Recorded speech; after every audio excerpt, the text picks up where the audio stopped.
ఓయ్ ఇంట్లో సామాన్లు అన్నీ అయిపోయినాయి. నాకు కావాల్సిన సామాన్ నేను రాసుకుంటున్నా. నీ పని అయిపోయిన తర్వాత నీకు కావాల్సిన ఏంటో చెప్పు, రాసేస్తా. సరే బేబీ. ఏంట్రా నా బతుకులా అయిపోయింది.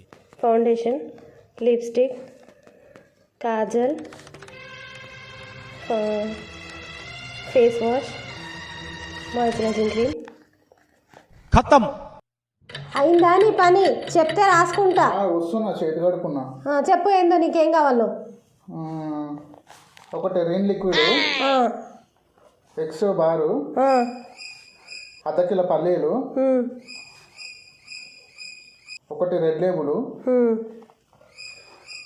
చూద్దామంటే మర్చిపోయినా, అది ఇల్లు నొక్కేటప్పుడు కష్టమవుతుంది. ఒకటి చీపురు అరిగిపోయింది, అది జల్లి అరిగిపోయింది. అది నెలకు ఒక చీపురు చేస్తారా? 6 నెలలు రావాలి ఒక చీపురు. అంత అనగబట్టి నూకకు. ఇప్పుడు రాసిన 6 నెలలకు ఒక చీపురు అయితే పని చేసుకో.